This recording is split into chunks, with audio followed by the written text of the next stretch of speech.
Hey everyone, welcome back to the channel.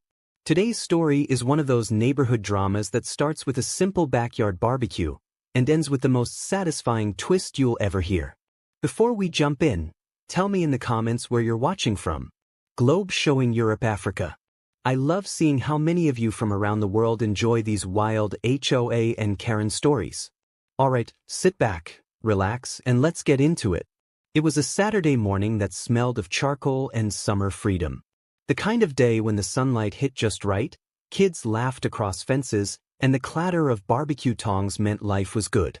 The neighborhood of Maplewood Estates was supposed to be peaceful, manicured lawns, polite waves, and an HOA that claimed to keep order.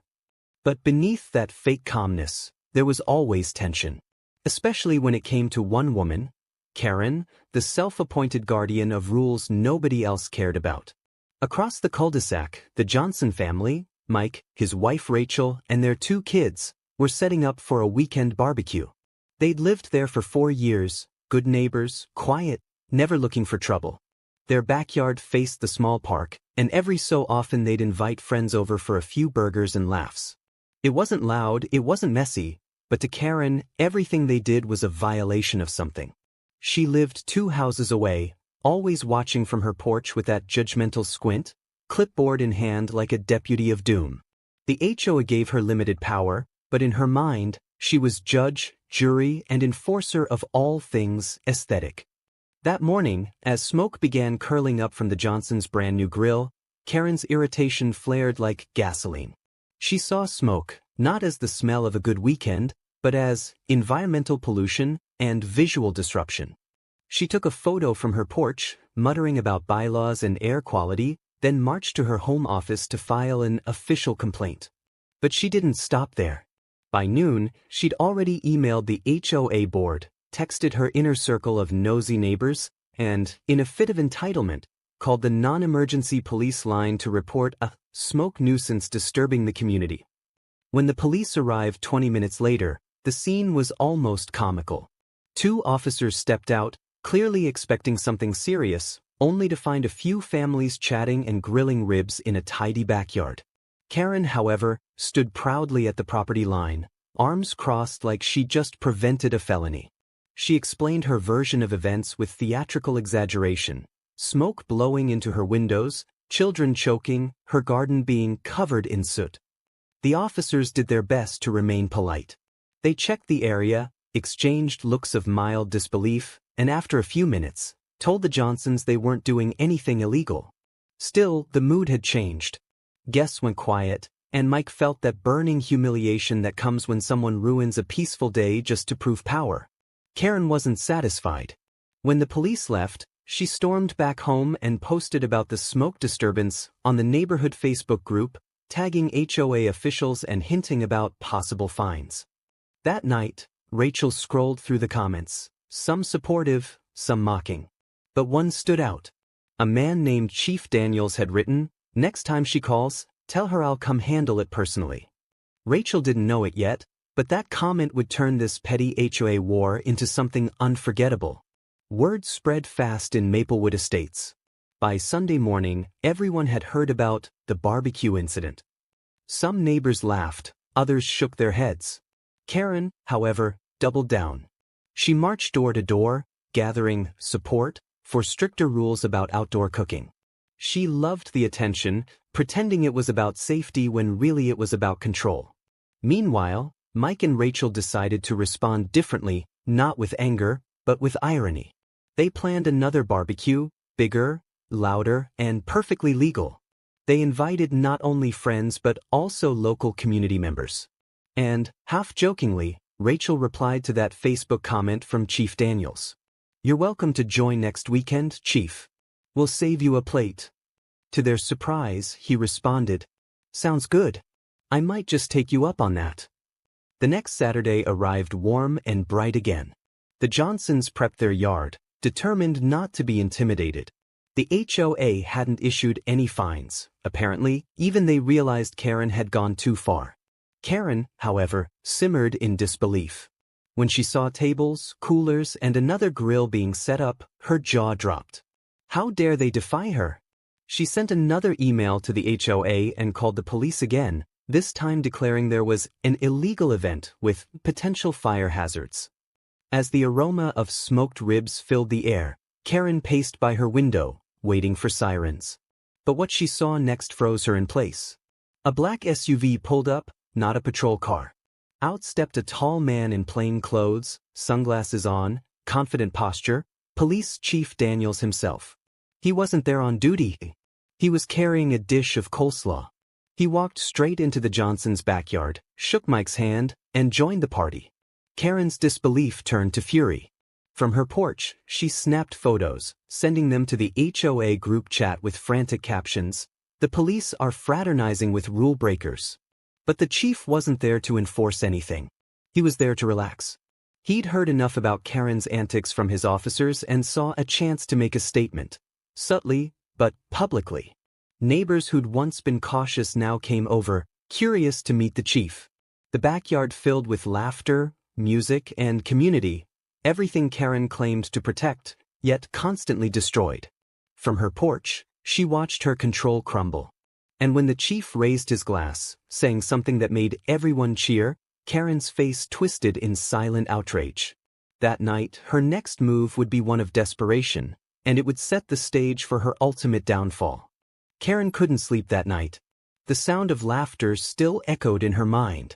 She felt humiliated, mocked, powerless. She wasn't used to being ignored, and seeing the police chief himself join what she viewed as a neighborhood disturbance had shattered her illusion of authority. By morning, she was in full damage control. She drafted a formal complaint to the HOA board, claiming the Johnsons had violated community safety standards by hosting unauthorized gatherings. She attached photos, smoke, people standing on lawns, parked cars lining the street. She even accused Chief Daniels of bias and misconduct. Her plan was simple: escalate. If she couldn't win socially, she'd drown them in bureaucracy. But this time, the HOA hesitated. Karen had crossed a line by going after a police official. The board president, tired of her endless reports, quietly forwarded her email to the city attorney for review. Meanwhile, the Johnsons carried on with life, trying to ignore the storm. Mike mowed the lawn, Rachel baked cookies for neighbors, and the kids played outside. But subtle things started happening. Anonymous complaints about noise. Notes slipped into their mailbox about violating aesthetic guidelines. Their recycling bin mysteriously overturned twice. It was petty harassment, and everyone knew where it came from. Then came the letter, a notice of HOA violations citing excessive smoke emissions. The fine? $500. Rachel's hands shook as she read it. It wasn't just about money, it was the principle. Karen had weaponized the system again. Mike contacted the HOA directly, requesting a hearing. The board reluctantly agreed. But what neither side knew was that Chief Daniels had already heard about the fine, and he planned to attend the meeting himself. That decision would turn the HOA's next monthly meeting into a showdown Maplewood would never forget. The community hall was packed. Folding chairs scraped, papers shuffled, and whispers filled the air. Everyone had come to see what would happen. The Johnsons sat quietly, calm but tense. Karen sat near the front, posture perfect, smile thin and rehearsed. The HOA board called the meeting to order. They read the agenda, noise complaints, garden disputes, before reaching Agenda Item 7, Johnson household violation. Karen's eyes gleamed. But just as the discussion began, the back doors opened, and Chief Daniels walked in. The room fell silent. He nodded politely to the board and took a seat beside the Johnsons. Karen's fake smile vanished. When the board asked for clarification about the complaint, Daniels raised a hand. He calmly explained that his officers had inspected the supposed incident and found no violation of any law or safety code. He also reminded them that state law protected residential BBQs under personal enjoyment, as long as there was no active burn ban. The room erupted in murmurs. Karen tried to interject, claiming the smoke caused distress, but her words crumbled under the weight of common sense. The chief's tone was firm but respectful. He praised the Johnsons for being cooperative and good citizens. Then, subtly, mentioned that false reports waste police resources. Everyone knew who he meant. The HOA board exchanged uneasy looks. They rescinded the fine on the spot and reminded members that complaints must be reasonable and verifiable. Karen sat frozen, cheeks flushed. Her authority had evaporated in front of everyone. But instead of apologizing, she plotted. She wasn't done. Not yet. Embarrassment can turn dangerous when pride is involved. Karen spent the next weeks in quiet fury. Neighbors avoided her, and whispers followed her everywhere. She stopped waving, stopped smiling, but never stopped scheming. Late one night, she decided to make one final move. She called the county environmental office, anonymously reporting illegal burning of waste materials at the Johnson residence. She knew an inspection would follow, and even if it didn't lead to fines, it would cause chaos. Days later, an inspector arrived, polite but firm. He took notes, looked around, and after a quick conversation with Mike, left smiling. There was no violation. But that wasn't all. The inspector mentioned that the false report would be investigated, and that the caller had used her personal number instead of blocking it. Word spread again. This time, Karen wasn't the whistleblower, she was the problem. The HOA, already tired of her, launched a review of her conduct. Multiple residents came forward about harassment, stalking, and abuse of complaint procedures. Within 2 weeks, she was officially removed from the HOA Compliance Committee. The same day she received the letter, she looked out her window to see another barbecue happening across the street, hosted not by the Johnsons this time, but by several neighbors. Smoke drifted lazily through the air, laughter echoing from every yard. For the first time, Karen realized she wasn't feared anymore. She was a joke. Months passed. The leaves turned golden, and Maplewood Estates felt different, freer, lighter. The HOA ran smoother without constant complaints. Families smiled more, and backyard gatherings became common again.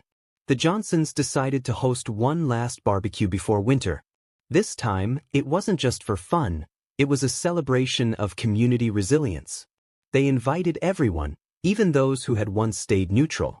To their surprise, nearly every household showed up. When the afternoon sun dipped low, the unmistakable black SUV arrived again. Chief Daniel stepped out, smiling, bringing along a small box of medals, unofficial tokens of appreciation he gave to community helpers. He handed one to Mike and Rachel, laughing that they'd done more for neighborhood unity than any committee ever could. Across the street, Karen stood behind her curtain, watching. Her house looked darker now, shutters closed, flowers wilted. She hadn't been seen at any event in weeks. As the smell of grilled food filled the evening air, children played in the street, laughter rising like music. The chief raised his glass once again, and neighbors joined in a cheer that carried across the cul-de-sac. That night, the Johnsons sat quietly by the fire pit, watching embers drift upward. What began as petty harassment had become something more, proof that community always outlasts control. Karen's porch light stayed off. And in the quiet that followed, the only thing left was the smell of victory, smoky, sweet, and perfectly grilled.